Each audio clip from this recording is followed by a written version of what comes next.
Hello, welcome to BirdNoise, an Eagles fan podcast. I am your host, Dom Estes. Starting off, we have the Los Angeles Chargers taking on the Las Vegas Raiders on Thursday Night Football. The Chargers coming off a blowout loss to the Broncos where they lost Justin Herbert for the year. Easton Stick came in, but was no match for the defense of the Broncos, and it got ugly really fast in that game. Chargers, they're in a weird spot where their fans want their head coach gone. The organization hasn't made the decision to fire him yet. They probably will be making that decision in a few weeks. They might have enough respect for him to fire him after the season ends. But it's a mess over in LA for the Chargers. They're just looking forward to the offseason. The Raiders, on the other hand, hoping for some improvement. On Sunday, they lost to the Vikings 3-0. So it can't get much worse than that. I mean, I guess it's nice that their defense was good, maybe. Josh Dobbs looked awful and ended up getting benched for Nick Mullins. This is going to be a tough game. You have the Chargers, who like to charger things and lose close games, and you have the Raiders, who are just trying to finish the season on a high note. I don't think that the Raiders are quite in full tank mode. They still seem to be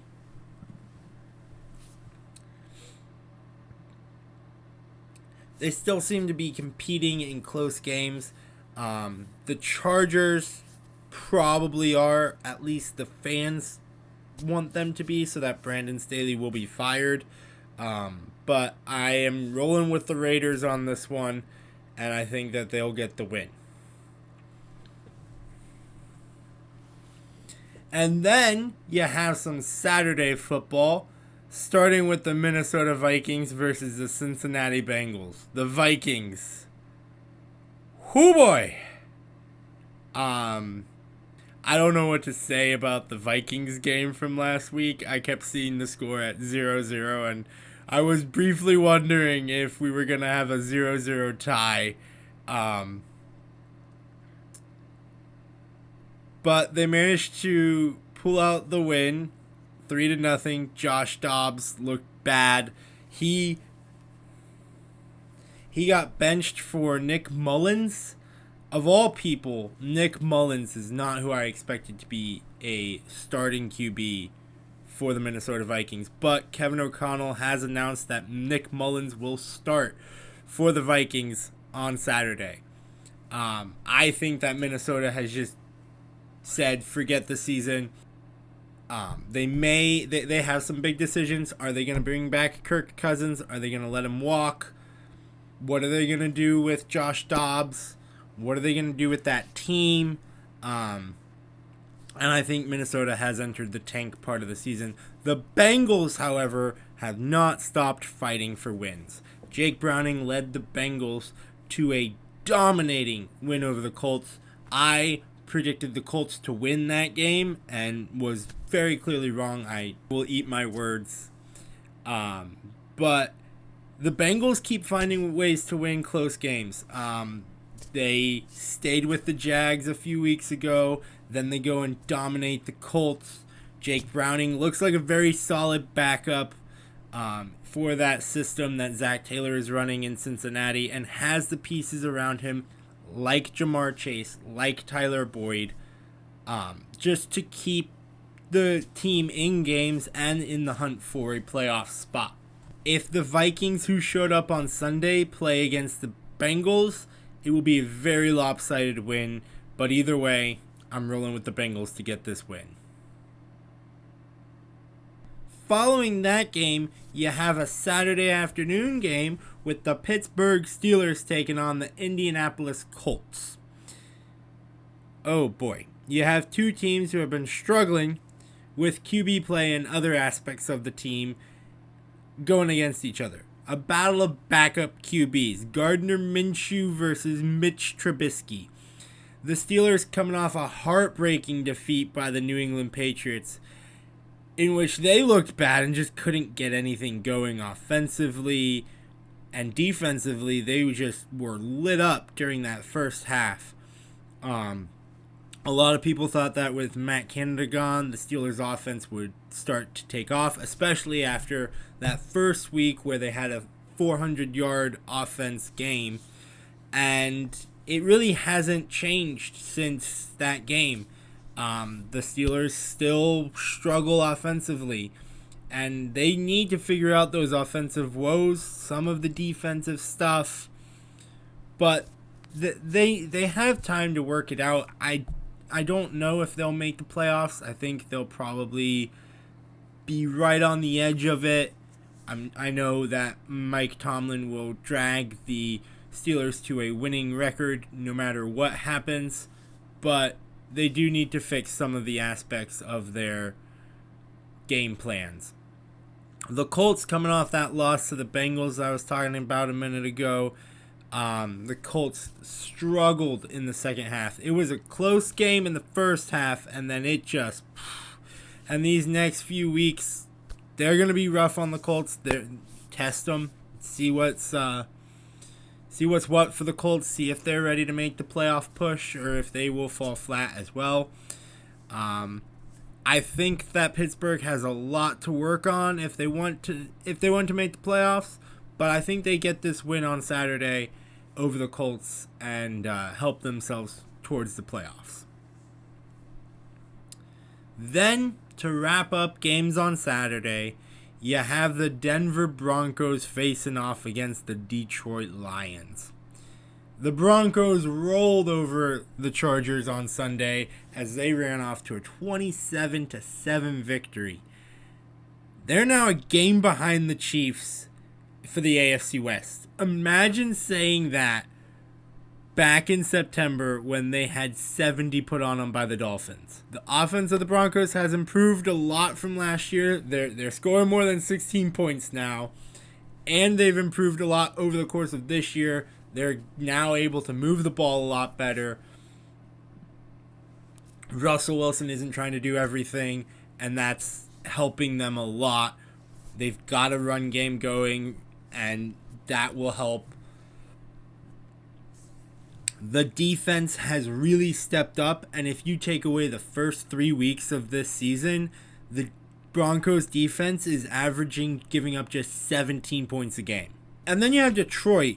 They lost an easily winnable game against the Bears in which they just couldn't do anything.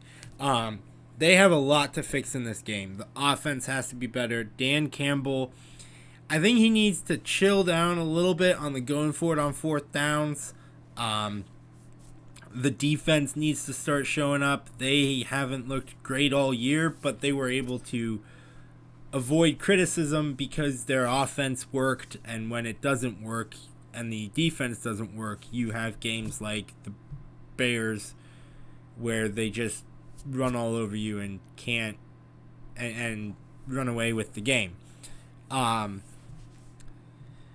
think that the Lions have the firepower to win this game if everything goes right, but the Broncos have the defense to stop that Lions offense, and so I'm riding with the Broncos on this game, and we'll see where this ride takes me. Starting off our Sunday slate of games, you have the Chicago Bears taking on the Cleveland Browns. The Bears beat the snot out of the Lions. They've shown growth throughout this season. They haven't had the results they were looking for. They were hoping that this was their year to win the division, win some games against the Packers, just see what they could do. It just hasn't happened that way. The Bears, they're still looking at Matt Eberflus. Is he the coach that they need? They're looking at Justin Fields. Is that the quarterback that they need? Do they need to move on from him? They have just about guaranteed themselves 2 of the first 3 picks in the draft, so they can pick anything with what they have in those 2 picks. I think they need to stick with Fields for a little bit longer to see if he is everything that they were hoping for. But they've got to do something with the draft picks. The Browns coming off a great win against Jacksonville, in which Joe Flacco came back to the AFC North and was like, oh yeah, this is how we play football. He has been named the starter for the rest of the year. I think he can lead the Browns to the playoffs, which is what they were hoping for. They needed a quarterback that could lead them to the playoffs. It was not Deshaun Watson, and Dorian Thompson-Robinson was good for a bit, but he's been injured, and so Joe Flacco is the next man up.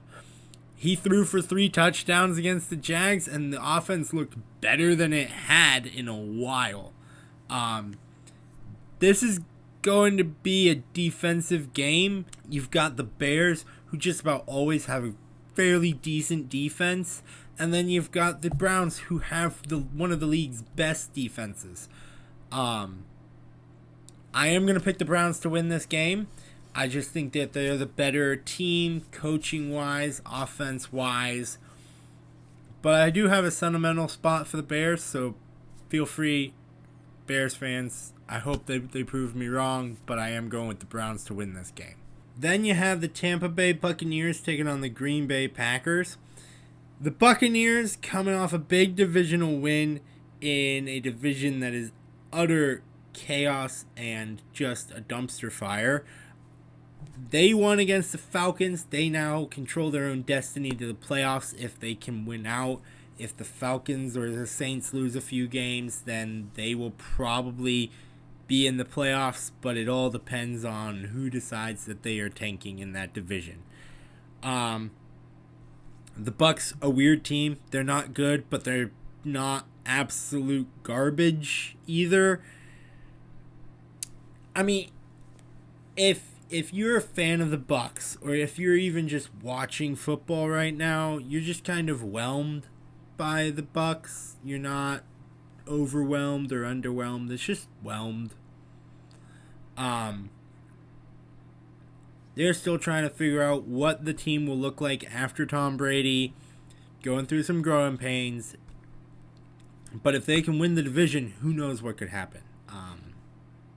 But they're taking on the Packers. The Packers, tough loss against the Giants on Monday Night Football. And the Packers, they've been able to beat some good teams. They beat the Chiefs. I mean, the refs did miss a pretty obvious defensive pass interference call, but they beat the Chiefs. And I mean, they've beaten the Lions. They've shown that they can beat the good teams. It's just a matter of which Packers team shows up. The Packers, they're still evaluating Jordan Love. I expect that they'll roll with him for at least probably 2 more seasons just to make sure that they're right. But I do expect the Packers to get a win in this game against the Buccaneers, and Tom Grassi will be celebrating. After that, you have the Houston Texans taking on the Tennessee Titans. Look, both of these teams deserve to be able to wear this jersey. I'm sorry, but that's just how it is. The Houston team, they should have a right to the jersey as well as the Titans. So here's my idea. You play a game once a year with the Texans and the Titans in it. One team wears the jersey, the other team doesn't. Whoever wins the game gets to play in that jersey as their throwback jersey for a full year. Then they try it again. It might work. I think it's worth a shot. But anyway, the Texans are reeling right now. That game against the Jets was awful. They couldn't move the ball.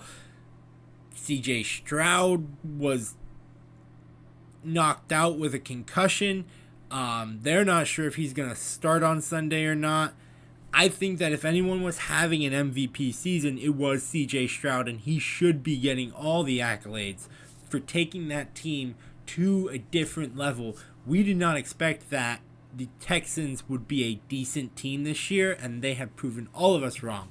So they have a few key injuries besides CJ Stroud. Tank Dell is out for the year, And so I think the Texans have just kind of realized, okay, our run is over. We're going to kind of just take it slow. I don't know if they'll have CJ Stroud play anymore. Maybe they'll save him for next year. But we'll see. And then you have the Titans, who beat the Dolphins on Monday Night Football because of poor clock management by Mike McDaniels. They were down 14 points in the fourth quarter with 3 minutes left in the game, and they just were able to march down the field twice and get 15 points and win the game. Will Levis has shown that he can be the guy for the Titans. I think that the Titans can pull off this win just because I don't know who's going to be starting for the Texans. I don't know how they're going to be doing. And I think that the Texans have just kind of raised their hands in surrender and laid down their weapons. And then you have the New York Jets taking on the Miami Dolphins. The Jets looked good. I don't know what happened. Zach Wilson hit a switch. I don't know. But they put up 30 and he looked decent.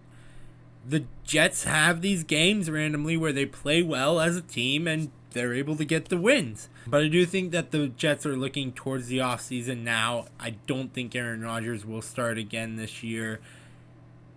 And I think that they're just hoping for better draft picks at this point. So I don't really expect them to play well against the Dolphins. The Dolphins coming off a loss to the Titans, and they looked weird in that second half. Tyreek seemed to be injured. The offense couldn't move the ball without him because people would just double Jalen Waddle. And then the other receivers just couldn't get open.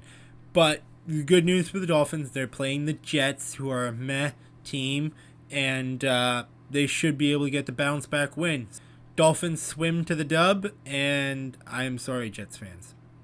After that, you have the Kansas City Chiefs taking on the New England Patriots. The Chiefs, they've dropped 2 straight to the Packers and the Bills. Some of it is because of penalties. I'll give them that. The Packers won. They definitely could have used the time from that penalty.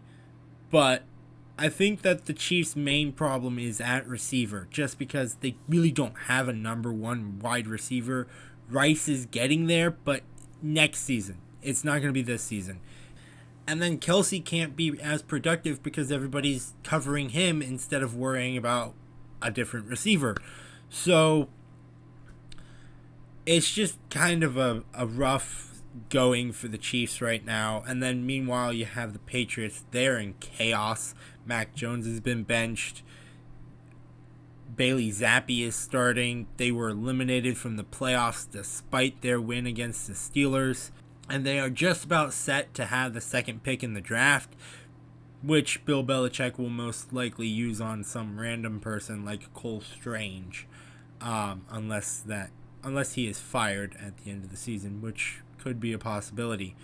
The Pats just can't get out of their own way, and they probably won't be able to do much against the Chiefs. So I suspect that the Chiefs will be able to get the win. It'll be closer than people think just because both of these teams are kind of struggling right now. But yeah, Chiefs Kingdom, you get a win. Then you have the New York Giants facing off against the New Orleans Saints. The Giants have Tommy DeVito in at QB, and he beat the Packers. So it's not a bad start for the Italian man. A lot of people are saying that he might be better than Daniel Jones. I think that they need to kind of hold off on that. I think that the reason Tommy DeVito is doing really well is because nobody really has any film on him. It's hard to stop a guy when you don't have the film that you need to. But the Giants have shown they still have some fight left in them. The Saints are struggling as well. They're coming off a dominating win against a very bad Panthers team. Derek Carr came back from a concussion to play in this game, which I think they could have let him rest up a week. I'm pretty sure they could have beaten the Panthers even with the backup QB and Jameis Winston. The Saints still trying to figure out life after Sean Payton. I don't think Dennis Allen is the coach for them. I think they're fairly likely to fire him after the season or right before the season ends. But I am going to take the Giants on this one just because I think that Tommy DeVito and Brian Daboll can put together a game and beat the Saints. So, yeah, rolling with the Italian on this one. So, this game is sure to be a barn burner. You got the Falcons taking on the Panthers. What can be said about these two teams? The Falcons had Desmond Ridder, who looked good in their loss to the Bucs on Sunday. They're in a 3-way tie for the NFC South, and they're trying to make the playoffs. They have control over their destiny. If they can win out and one of their rivals lose, they should be able to make the playoffs. But who knows with this division? It is the worst. The NFC South is the worst division in football this year. They're taking on a terrible opponent in the Panthers. The Panthers are just awful. Bryce Young looks bad. The offense is almost non-existent. The defense is just also non-existent. And they're just hoping for some good free agent signings because they really don't have any way to get better in the draft. They traded the Bears their pick. Falcons win this game. Panthers, I hope it gets better soon.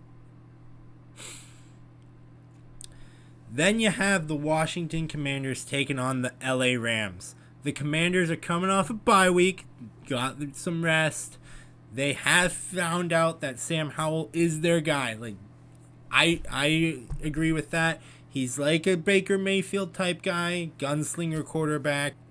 But Sam Howell is the guy for them. So, they have looked good in games, and then they've looked just completely bad in others. But that organization is still a mess. Ron Rivera is probably getting fired at the end of the year. They need to fix their stadium or get a new one. And the ownership is still kind of making the transition. So the two bright spots for this team right now are Sam Howell and Terry McLaurin. And it doesn't get much better than that right now for Commanders fans. But then you got the Rams. They lost a great game to the Ravens. I had the Rams picked to win last week. They almost didn't let me down. Stupid punt return touchdown. I watched that, and I thought that the Ravens player had stepped out of bounds 3 or 4 times. And so I couldn't believe that the Ravens won on a walk-off punt return. But the Rams, they've looked good over the past few weeks. Matt Stafford really has a great connection with Puka Nacua and Cooper Kupp. He's turned them into 2 great receivers on that offense, and I think that the Rams have the firepower to pull out a win against the Commanders. So, Rams win. Then you have, you got the San Francisco 49ers taking on the Arizona Cardinals. The 49ers coming off a second win against the Seahawks. They look like the best team in the NFC right now. They have control over the 1 seed and their destiny. They'll probably be able to secure the 1 seed with how the other top teams in the NFC have looked the past few weeks. Purdy looks good. Debo looks good. CMC is running over people. George Kittle taking people out with pancake blocks. And you really can't find a weak spot on that team right now, and that is scary.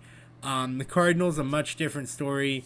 They're struggling. They're trying to find out, do we stick with Kyler Murray? Do we move on? What do we need to do over the offseason? And so they're just kind of figuring out internal things, and so I think the Niners will be able to pretty much have their own way against the Cardinals and take the win.